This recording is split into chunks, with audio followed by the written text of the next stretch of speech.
오늘은 신약성경 개론 7번째 시간 사도행전 개요를 공부하도록 하겠습니다. 본문은 사도행전 20장 27절로 정했습니다. 사도행전 20장 27절.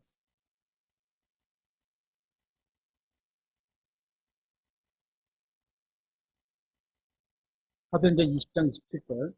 이는 내가 지금까지 회피하지 아니하고 하나님의 모든 계획을 너희에게 밝히 말하였기 때문이라. 바울은 하나님께서 자신에게 주신 자기가 알고 있는 모든 계획을 성도들에게 밝히 알렸다 이렇게 말씀하고 있습니다. 우리 교회도 그랬으면 좋겠습니다. 그래서 차근차근 기초성경 공부부터 다시 공부해서 계속 지금 수요일 날은 강해식으로 성경 권별로 이렇게 나가고 있죠. 이제 언제까지 이게 계속 지속될지 모르지만 모든 계획을 배울 수 있는 시간과 이런 시간을 가지려고 저희도 준비를 해가고 있는 중입니다. 만일 사람들에게 공짜로 금을 가지라고 한다면, 금을 가져가라 이렇게 한다면 얼마나 먼 거리에 살건 상관없이 와서 정신없이 금을 가져갈 겁니다. 그렇겠죠. 하지만 안타깝게도 금, 은, 보석과 비교할 수 없을 정도로 소중한 하나님의 말씀이 놓여있는데도 아무도 관심을 갖지 않습니다. 이처럼 하나님의 말씀은 이 세상에서 가장 소유한 것이지만 동시에 가장 무시받고 있는 것이기도 합니다.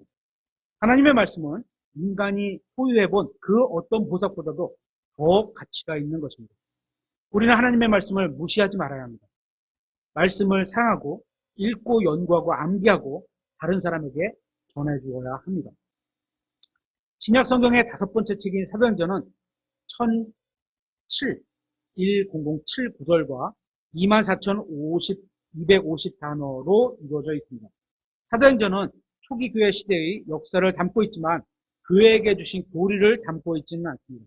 이것은 매우 중요한 문제입니다. 그래서 사도행전을 역사적인 관점이 아닌 교리적인 관점으로 접근하게 되면 대단히 큰 오류에 빠질 수 있게 됩니다.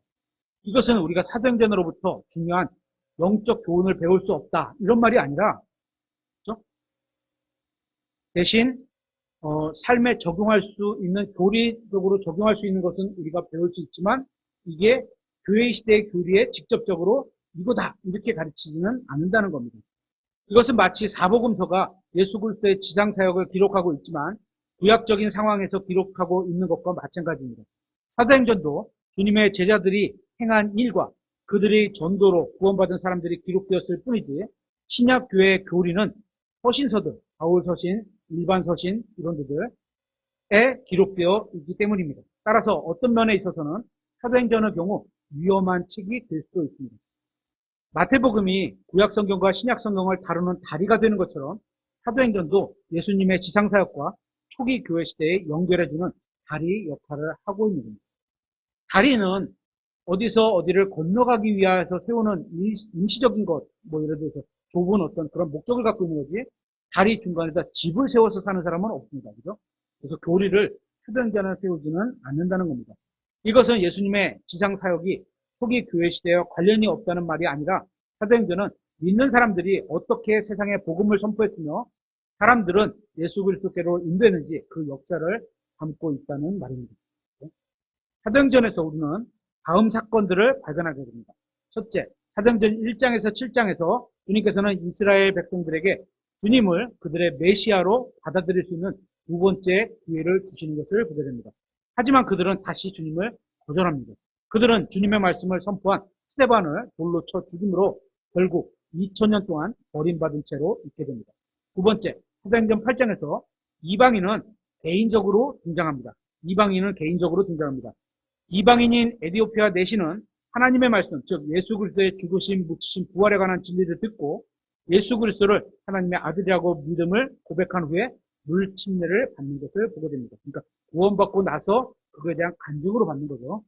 세 번째, 사도행전 9장에서 사도 바울, 그러니까 사울이었죠. 사울의 회심이 나타납니다. 그는 다마스커스로 가는 길 위에서 다시 태어나게 됩니다. 하나님께서는 그를 이방인들을 위한 사도로 임명하셨습니다. 그리고 9장에서 하나님께서 바울을 구원하신 방법을 주목해 봐야 합니다. 사울은 십자가에서 달리셨다가 부활하신 그리스도를 주님으로 인정하고 새로운 사람이 되어갑니다. 그죠? 진짜로 예수님을 주님으로 받아들였다. 이건 그분을 그거로 인정하고 내 삶의 주인으로 인정했다는 거죠. 그래서 새로운 사람으로 되어갑니다. 네 번째, 사도행전 10장에서 베드로는 고넬료의 집으로 갑니다. 이방인 집에 들어가기를 꺼려하는 유대인들을 향해서 성령님께서 친히 인도해 주신 것으로 보입니다. 거기서 그는 복음을 전했습니다. 이방인들은 물로 침례를 받기 전에 성령님으로 침례를 받았습니다. 이들이 예수 그리스도의 죽음과 묻히심과 부활을 믿었을 때 성령님을 선물로 받았습니다. 이 사건은 복음서의 역사가 유대인에서 이방인으로 옮겨가진 것을 보여줍니다. 그리고 사도행전 1장에서 11장에서는 베드로가 중요한 인물로 등장하지만 그 이후에는 바울이 중요한 인물로 등장합니다. 그래서 사도행전을 그 인물로 구분하면 베드로를 중심으로 해서 1장부터 12장까지를 나누고 또 13장부터 28장까지를 바울을 중심으로 해서 나누는 분들도 있죠. 그 이유는 하나님의 역사가 유대인에서 이방인으로 옮겨졌기 때문인 것으로 보입니다. 또 사도행전 15장에서 우리는 구원은 모세의 율법을 행하는 것과는 관련이 없으며 오직 예수 그리스도께서 이루신 일을 믿음으로 받아들이는 것과 관계가 있다는 예루살렘에서의 회의 결론을 보게 됩니다. 사도행전의 시작은 마태복음이 예수님의 부활과 선교 사명으로 끝을 맺는 것을 보게 되고 또 마가복음은 예수님의 승천과 선교 사명으로 끝을 맺고 누가복음은 성령님께서 다시 오신다는 약속과 선교 사명으로 끝을 맺고 요한복음은 재림의 약속과 선교 사명으로 끝을 맺는데 이 사복음서의 선교 사명은 사도행전에서 시작되는 것으로 보게 됩니다. 그래서 1장에서 우리는 부활과 승천과 성령님의 주신다는 약속과 재림의 약속과 선교 사명에서 관해서 볼 수 있게 되는 겁니다. 성경에서 사도행전의 목적은 사도행전의 제목은 사도들의 행적 이렇게 돼 있어요. 영어로도 이렇게 돼 있습니다. 그래서 사도행전에서는 증언하는 것과 관련된 구절이 30개 이상 나옵니다. 사도가 뭐예요? 예수 그리스도를 직접 만나고 같이 동행했던 사람들이 사도잖아요. 그들이 증언했던 게 뭐죠? 예수님에 관해서 증언한다. 그래서 증언이라는 표현이 계속 30번 이상이 나옵니다. 사도행전을 다른 이름으로 바꿔서 말한다면 성령 성전이라고 해야 될 것입니다. 성령님 성전. 왜냐하면 사도행전에는 성령님께서 70번 이상 등장하시면서 사역하신 것을 보게 되기 때문입니다. 사도행전의 기록 목적은 교회의 역사와 성령님께서 내주하시며 능력을 주심으로 세상에 복음을 전하는 남자와 여자들의 역사를 기록된 내용이 나옵니다. 사도행전은 승천하신 주님의 위대한 일꾼으로 또 성령님을 능력의 원천으로 그리고 믿는 사람들을 하나님께서 자신의 목적을 쓰시는데 사용되는 도구로 묘사하고 있음을 보게 됩니다. 사도행전의 첫 11구절, 1장에서 나오는 11구절에서 우리는 사도행전 전체에 요약하는 7가지 진리를 만나게 됩니다. 1절과 2절에서는 주님께서 계속 일하고 계심을 보이십니다. 예수님께서 지상에 계실 때 시작하신 일이 예수님을 믿는 사람들의 인생을 통해서 지속되어야만 한다는 것을 보여줍니다. 3절은 주님의 부활이 증명됩니다. 이것이 사도들이 사도행전에서 전한 복음의 기초를 이루게 됩니다. 또 4절, 5절은 주님의 제자들이 위로를 받게 됩니다. 제자들은 예루살렘을 떠나지 말고 아버지께서 약속하신 것, 성령님이시죠. 오실 때까지 기다리라는 명령을 받게 됩니다. 그리고 6절, 7절은 주님의 왕국이 확인이 됩니다. 주님의 왕국은 임할 것이지만 때와 시기는 누가 결정해요? 아버지가 결정하는 것에 달려 있었습니다. 그렇기 때문에 하나님께서 자신의 왕국을 지상에 세우실 것이고 우리는 언제 임할지 모르는 그 왕국을 믿음으로 기다려야 하는 겁니다. 또 8절에 주님의 증인들은 누구에게 전해지고 어디까지 전해야 하는지 자신들의 사명에 관해서 교육을 받는 게 나옵니다. 이들이 전 인생을 통해 실행해야 하는 사명은 복음을 다른 사람들에게 전하는 것이었습니다. 그들이 전하는 주제는 예수 그리스도입니다. 9절에 주님의 승천이 이루어짐을 보게 됩니다. 그의 머리는 부활하셨고 영광을 받으셨으며 아버지의 오른편에 앉아 계십니다. 주님께로부터 보냄을 받은 사람들, 누구죠? 사도, 선교사 이런 사람들이요. 그들은 큰 확신을 가지고 있어야만 합니다. 우리가 확신을 어디다 든다 그랬죠? 성경 기록에 든다고 말씀드렸어요. 또 10절과 11절에서는 주님의 재림이 약속됩니다. 언젠가 복음 시대가 끝나면 주님께서는 이 세상으로 다시 오셔서 영원한 목적을 이루실 것입니다. 이 7가지 주제는 사도행전에서 거듭 반복되는 것을 보게 됩니다. 이제는 사도행전을 기록된 내용별로 한번 나눠보도록 하겠습니다. 앞에서 언급한 것처럼 사도행전은 제대로 공부하지 않으면 대단히 위험한 책이 될 수도 있는데 여기서 이단 교리가 많이 나오는 책이기도 합니다. 1장에서 7장은 이스라엘 민족에게 메시아를 받아들이도록 두 번째 기회를 주는 내용이 담고 있습니다. 그리고 1장에서 7장에는 예수 그리스도의 복음과 왕국에 관한 메시지가 결합되어 있는 것을 보게 됩니다. 사도들의 설교 대상이 또한 유대인이라는 점에 암시를 하는 내용이 이 1장에서 7장까지 16가지가 나옵니다. 첫째는 제자들은 왕국이 임하기를 기대하고 있었다는 겁니다. 1장 6절에. 예수님께서 제자들에게 왕국에 관한 약속을 임하셨기 때문에 제자들이 왕국을 기다리는 것은 어쩌면 당연한 일이었을 겁니다. 두 번째, 12번째 사도를 다시 선출하게 됩니다. 1장 22절에. 바울은 왕국과 관련된 12번째 사도가 아니라, 바울이 12번째 사도가 아니죠. 바울은 이방인에 의한 사도로 부름을 받은 거죠. 세 번째, 베드로는 유대와 예루살렘과 이스라엘 사람들에게 복음을 선포했습니다. 사도행전 2장에서 오순절은 그가 한 설교를 보면 알 수 있습니다. 그때까지 베드로의 설교에서는 이방인들에 대한 언급이 없는 것을 보게 됩니다. 네 번째, 베드로는 구약 성경의 요엘서 예언을 인용하고 있습니다. 이 요엘서 예언은 주님께서 지상에 세우실 왕국에 관한 것이었습니다. 그 예언이 자신이 제시하는 이스라엘에 관한 예언임을 베드로가 알리고 있습니다. 다섯 번째, 십자가에 관한 베드로의 관점은 왕국과 관련된 내용이었습니다. 베드로는 십자가 사건이 이스라엘의 지도자들에 의해 일어난 살인사건이라고 선언하고 있습니다. 그는 주님의 죽으심과 부활과 묻힘과 부활을 선포하면서 그것을 자신들의 메시아를 죽인 유대인의 책임이라고 선포하고 있습니다. 여섯 번째, 또한 베드로의 설교 주제를 보면 베드로는 계속해서 부활을 강조하고 있습니다. 물론 부활이 복음의 핵심이기 때문에 부활을 강조하신 거죠.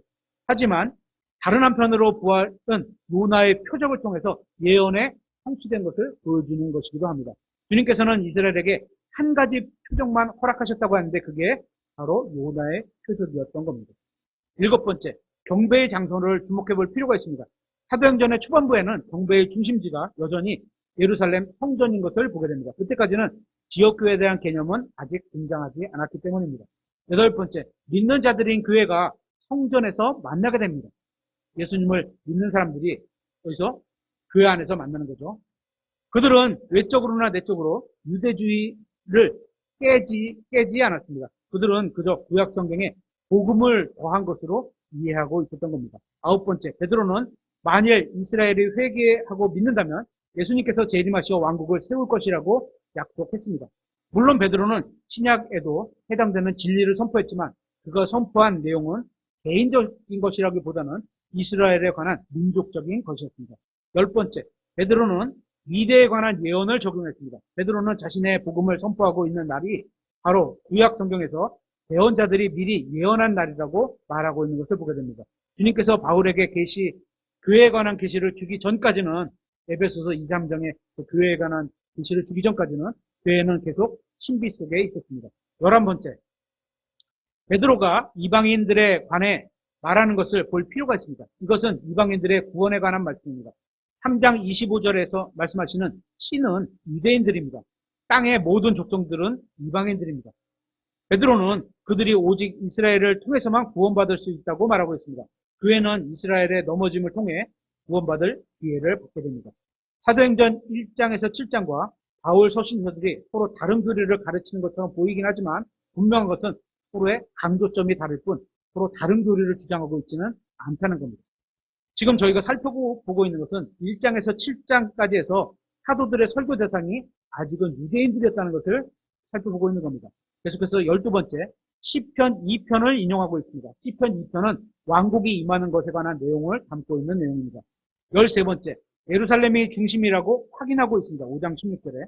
이사야서 66장을 주의 깊게 읽어보면 예루살렘을 하나님의 역사의 중심으로 강조하고 있는 것은 왕국과 관련되어 있음을 알 수 있습니다. 이 말씀은 교회는 관련이 없습니다. 세상에는 교회의 중심지가 없습니다. 교회의 중심지는 세상이 아닌 하늘에 있기 때문입니다. 14번째, 베드로가 유대인들의 공회에서 선포한 내용이 이스라엘의 회개라는 점입니다. 그는 이스라엘의 지도자들에게 유대인들이 하나님 앞에서 회개해야 한다는 메시지를 분명하게 선포하고 있습니다. 예수님의 왕과 통치자의 위치는 교회가 아닌 이스라엘과 관련이 있는 겁니다.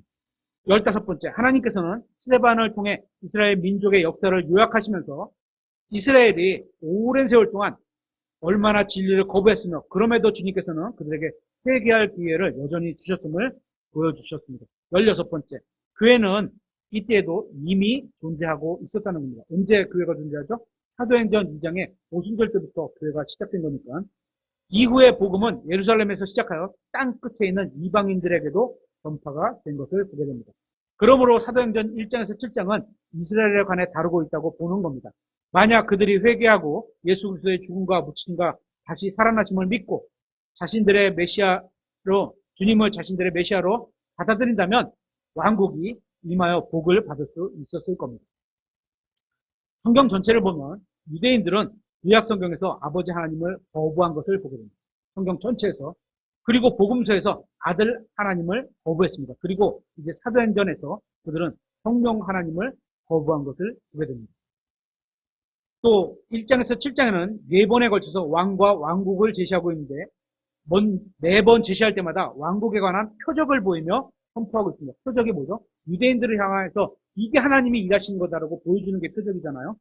이스라엘 민족은 표적을 보여줘야만 믿는 민족이었기 때문입니다. 첫 번째 표적은 알려지지 않은 언어, 방언이라고 하죠. 우리 어떤 교단교회에서 쓰는 그런 용어로 방언이 아니죠. 성경에서 말하는 방언은 개혁 성경으로 봐도 똑같아요. 다른 지역에서 다른 사람들이 쓰는 말, 다른 지역에서 쓰는 사람들의 말이 방언이지, 지금 랄라또또 이런 게 성경에서 말하는 방언이 절대 아닙니다. 언제 어떻게 들어왔지 모르지만 하여튼 그 방언이 아니에요. 그러니까 알려지지 않은 타 언어의 표적을 제시되었습니다. 또 요하에서 2장에 의하면 이것은 왕국에 관한 표적이었기도 합니다. 베드로는 이것을 설명했고 왕국을 받아들이라고 제안했습니다. 몇 명의 개인들은 받아들였지만 결과적으로 민족 전체는 침묵하게 된 것을 보게 됩니다. 두 번째 표적은 중요한 사람을 치유하는 표적을 제시하고 있습니다. 3장 1절부터 5장 11절에 이사야서 57장에 의하면 이것도 왕국에 관한 표적입니다. 사도들은 기적의 의미와 목적을 설명했으며 왕국을 받아들이라고 제안했습니다. 결과적으로 제안을 한 사람을 민족이 육체적으로 위협한 것을 보게 됩니다. 죽이려고 했던 거죠. 세 번째 표적은 병든 자의 치유하는 표적입니다. 5장 12절부터 6장 7절까지인데 이사야서 33장에 의하면 이것은 왕국에 관한 표적입니다. 유대인들은 설명을 들었고 왕국은 그들을 위해 준비되어 있었습니다. 결과적으로 왕국을 제시한 사람들은 투옥되었고 또 매를 맞았습니다. 네 번째 기적은 유대인들 사이에 일어난 큰 기적이 표적으로 제시되었습니다. 6장 8절부터 8장 3절까지 해서 신명기 29장에 의하면 이것은 왕국에 관한 표적이었으며 6장 8절에서 자세히 설명하고 있습니다. 스데반이 명확하고 확고하게 설명하신 것을 보게 됩니다. 결과적으로 왕국을 제시한 사람은 죽임을 당하게 됩니다. 예언자들이 왕국과 왕에 관한 증언할수록 이스라엘 민족의 적대감은 점진적으로 커져가는 것을 보게 됩니다. 이들은 예수 그리스도의 복음을 막기 위해서 모든 수단을 동원한 것을 보게 됩니다. 첫 번째, 침묵, 진리에 대해서 침묵하는 것. 두 번째, 위협, 그죠? 예언자들을 위협했던 것. 세 번째, 감옥에 갇혔어. 진리를 선포했는데. 네 번째, 채찍을 맞고. 다섯 번째, 살해를 당했어. 이것은 인간의 마음이 얼마나 완악하고 타락했는지를 여실히 보여주는 증거이기도 합니다. 그리고 사도행전은 다루시는 대상에 따라서도 나눌 수 있습니다. 하나님께서 누구를 다루시겠다 이런 거죠. 1장에서 7장은 그리스도께서 승천하신 후에 하나님께서 이스라엘을 다루고 계심을 보여줍니다. 또 8장부터 15장에는 하나님께서 이스라엘에서 돌이키셔 이방인들을 향하고 계심을 보게 됩니다. 또 16장에서 28장까지에서는 하나님께서 이방인들에게 복음을 전하신 것을 보게 됩니다. 그래서 이렇게 사도행전에 대해서 강해서들을 이렇게 여러 번 읽어보면 어떤 분들은 하나의 관점만 이렇게 딱 보시는 분들 있고 또 다른 관점을 보시는 분들이 있고 여러 개를 취합해 보면 이렇게 여러 개를 볼 수가 있는 거죠. 그리고 사도행전을 복음을 전하는 사역자를 대상으로도 나눌 수 있습니다. 아까 말씀드렸죠. 1장부터 12장에는 베드로의 사역 위주로 기록하고 있는 것을 보게 되고 13장부터 28장까지는 바울의 사역 위주로 기록되어 있는 것을 보게 됩니다. 그리고 사도행전 11장 19절과 20절은 성경에서 매우 중요한 부분인데 한번 찾아보도록 하겠습니다. 사도행전 11장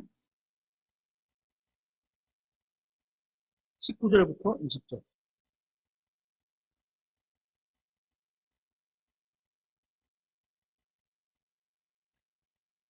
왜 중요한지 한번 찾아보세요. 사도행전 11장 19절부터 20절. 한편 스데반과 관련하여 일어난 핍박으로 인해 널리 흩어진 자들이 멀리 베니게와 키프로스와 안디오까지 여행하며 오직 유대인들에게만 말씀을 선포하더라. 그들 중에 몇 사람은 키프로스와 구레네 사람들이었는데 그들이 안디옥으로 가서 그리스말 하는 사람들에게 말하여 주 예수님을 선포하매. 왜 중요하죠? 이게?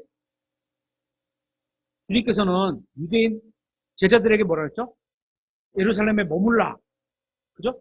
그리고 성령님을 받으면 떠나라. 이렇게 돼 있는데 떠나질 않는 거예요. 그래서 핍박을 가해서 흩어지게 하시는 것을 보게 된 거죠. 주님께서는 교회의 지경을 땅끝까지 서서히 넓히셨기 때문입니다. 이 일은 사도 바울의 생애에 이루어진 것을 보게 됩니다. 골로새서 1장 23절에 이렇게 되어 있죠. 골로새서는 AD 100년 이전에 기록된 거예요. 만일 너희가 너희 믿음 안에 거하여 터를 다지고 정착하여 너희가 들은 복음의 소망에서 떠나지 아니하면 그리 하시리라.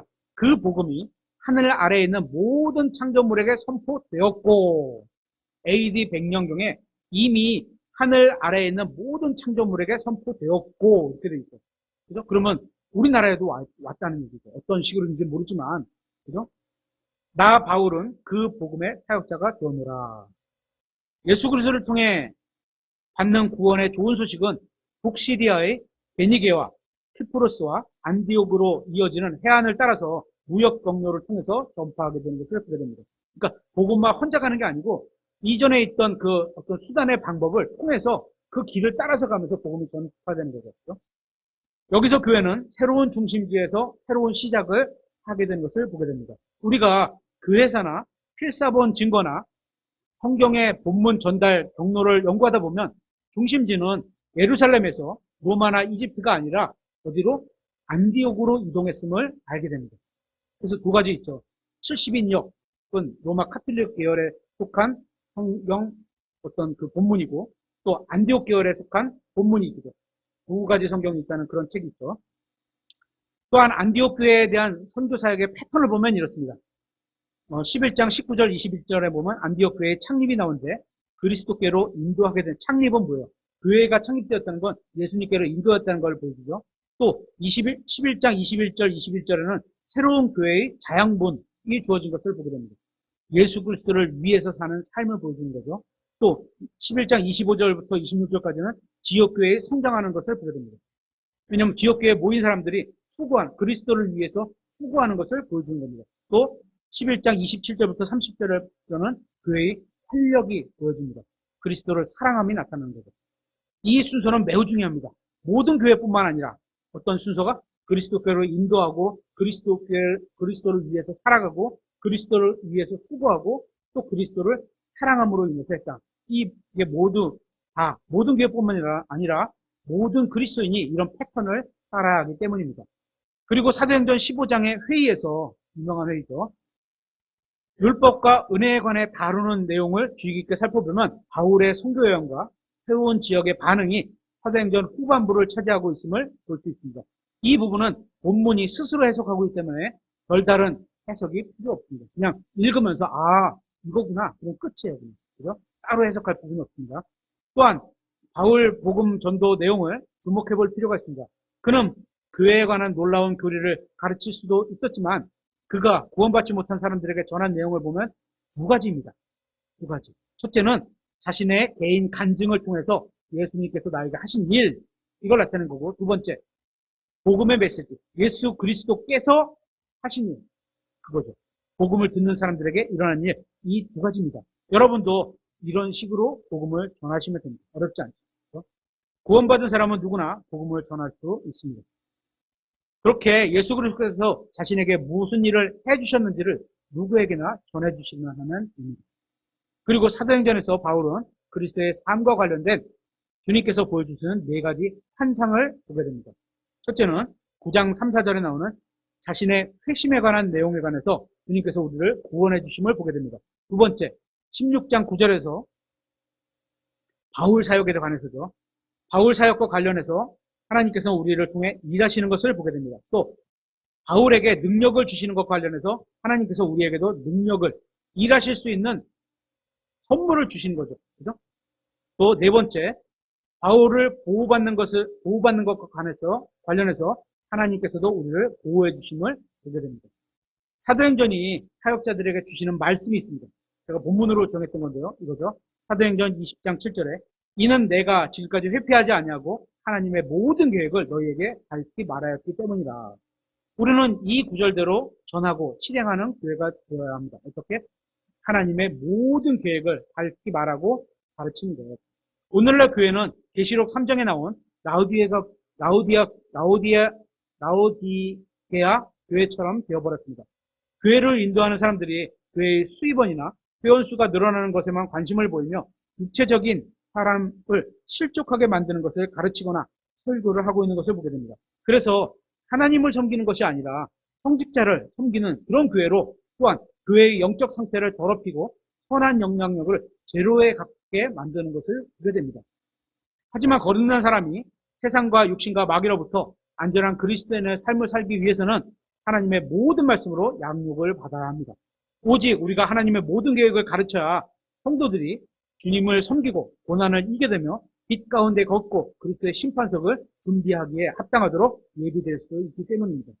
예전이나 지금이나 앞으로도 하나님은 변하지 않는 분입니다. 성경도 변하지 않습니다. 이 세상 사람들도 변하지 않습니다.